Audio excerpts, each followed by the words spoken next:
So hey everyone, I'm Lucy. I'm Celia. And we're so excited to be hanging with D'bi Young.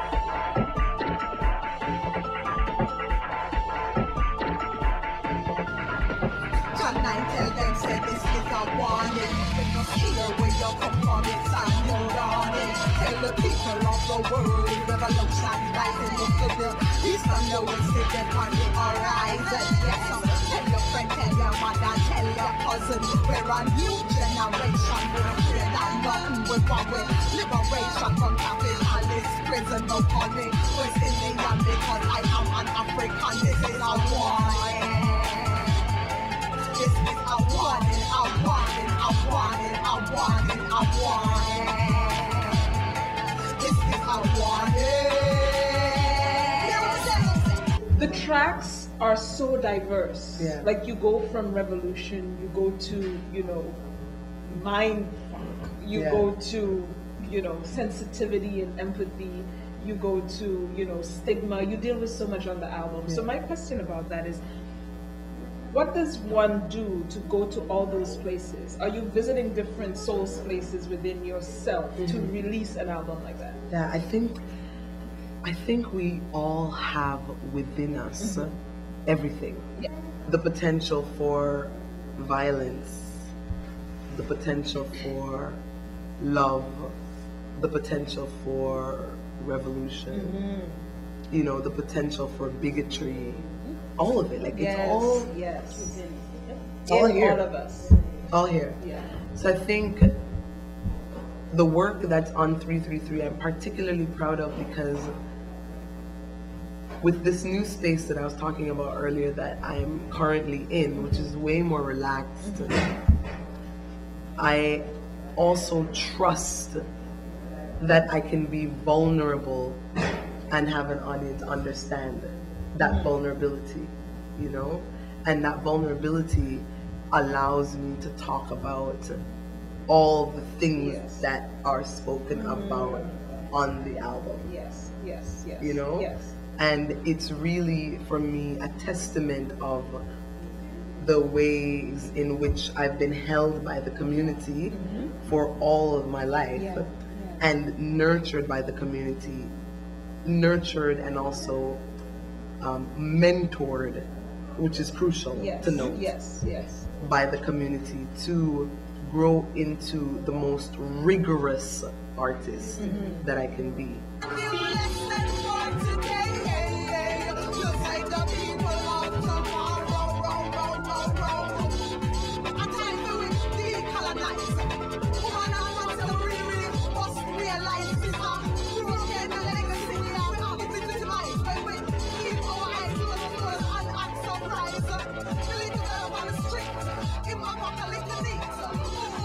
Okay, let's talk about some of the tracks. Gender bending. In relation to being a man with two boys, how do you raise a genderless child? You don't, really. Okay, all right. You don't. Phoenix, my 3-year-old, said to me about 3 days ago, he's like, Mom, what's gender benda? He was trying to form the words, Yes. And I laughed. Oh, I laughed. I think what my responsibility is to model honesty. Okay. That's all that I can do. And so what I try to do is not put boundaries on them that are like, you cannot do this because you know. Yeah, I try not to do that with them. And you don't raise a genderless person, you know what I'm saying? But what you do, I think what's possible is that you can give them a larger playing field in which to get to know themselves, and that's what you can do. Gender bender, schooling pretenders, defenders of the box, trap call man. Gender bender of a feminist agenda, and shackle woman oppression. Years of socialization, shit like girl wear pink, boy wear blue, boy play sports, girl play house, girl get Barbie, boy get the fire truck. Gender is a social construct. We tell her that she must climb tree. We tell him say dry him a yike. We tell her that the clothes are legs. You tell him say boys don't cry. You tell her that the please our man. You tell him say sisters, unlearning British colonization. Gender bender, urging the sisters, redefine a woman's position. Question the standards of beauty. Makeup, hygiene, weight loss, clothing industry. Based on the seal of our body. Them teach we early, set. If you're anorexic, you're more beautiful. If you're physically weak, you're more feminine. If you're passive, you're more female. Okay, so let's talk about Young Black, which is another really powerful. I think it's the first track that I heard, and I'm just like, okay, wow. I posted it everywhere. But you're speaking directly to young black boys and young black girls. Yeah. What then, if for audience who may not have heard the track or know the lyrics, what are you saying to that group or that generation that, you know, is seemingly in a very vulnerable space at the moment? Hold your head up. Yeah. Hold your head up, you know. Hold your head up. Like, don't walk with your head down. I remember when I came from Jamaica, and I spent like the first year walking with my head like this, because I was so just wounded and insecure and just confused, you know. Like, it takes a certain energy to hold your head up, to walk in public spaces and hold your head up, like where your eyes meet the eyes of other people. That's a particular kind of energy. Yeah. So in order to cultivate that energy, we've got to be able to deal with ourselves and look at ourselves. And essentially the track is talking about the ways in which, as young black people, we've been conditioned to hold our heads down. You know, through all the things that are happening in schools, you know, all the racist conditioning, classist conditioning, and unsupportive structures that are tied to an older system of colonization that we haven't really dissected. Like, it's crazy the things that are going on in schools. So the track it's a love letter. I love to write these love letters. I feel they're all love letters. Yeah. They all of them for me are like, whatever the theme is, it's like a letter to that energy saying, don't just settle for what you've been given or told. Yes. You have to do the work inside. Absolutely. You know, and it's from doing the work inside that you can then outside.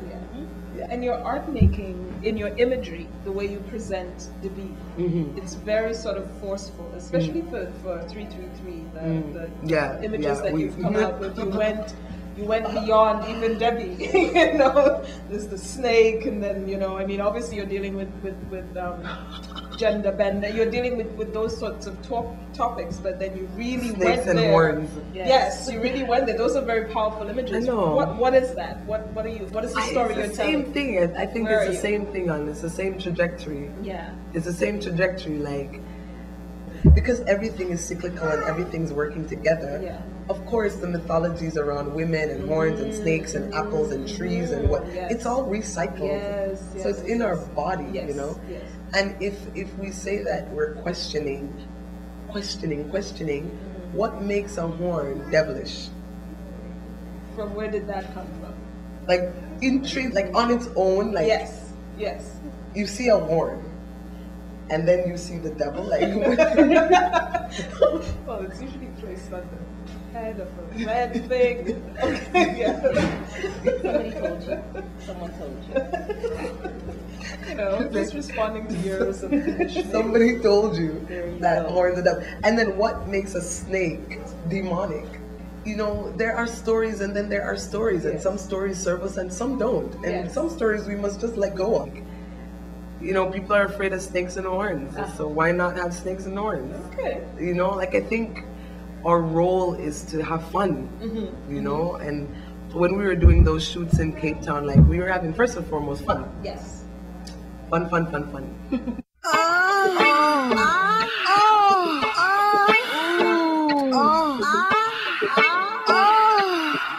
Oh, babe.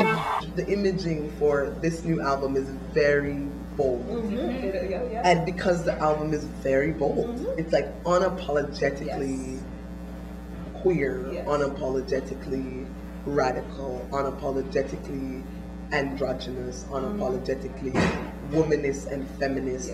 It's all of those things, and I think it is a real representation of where I feel I'm at right now. Like, I just don't business. 3 o'clock in the morning, me dip on internet. Lie down in my bed, me I get wet.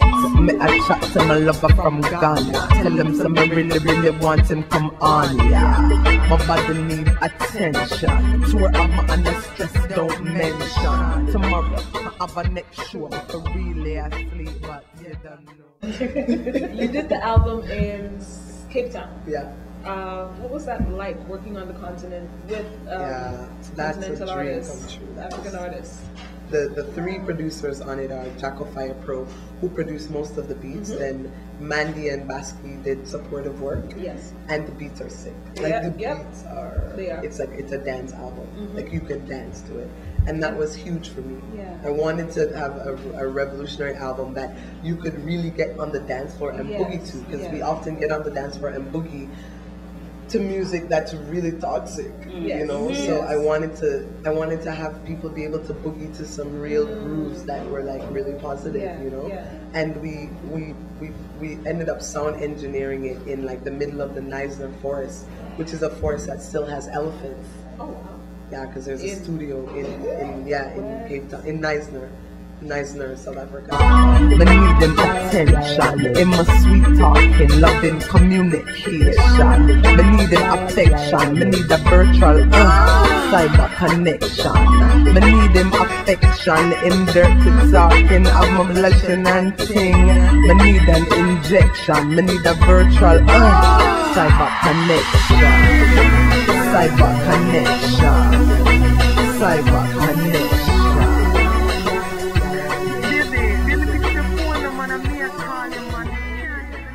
You have a tour coming in. You're going to India, Australia, New Zealand, the Caribbean, all the UK, Europe. Where have you not been yet that you're excited to go to? Are you going to Japan? I'm not going to. It's not on the tour bill yet, but I really hope it gets on it. I really would like to visit East Asia. Yes. So I'm going to South Asia. Yeah. But I really would like to visit East Asia, China. Yes. I just want to see. Yeah, no, I agree. I just want to see. And Japan has a pretty strong dance hall culture. So it would be interesting for you to, just sit in there. I just want to see. But I'm pretty stoked about going to Australia. I haven't been to Australia or New Zealand. Yes. Pretty stoked about that. But I've been around the continent. I've been around Europe. So we're gonna go to places we've been to already, but Australia, New Zealand, and India. What about India? Yes. I'm actually very excited about India. But Debbie, can I just say it is a brilliant piece of work. Thank you. And thank you for posting the lyrics. Because that I think really is what endeared me to them, and I really got to know you as an artist, being able to read those lyrics. So,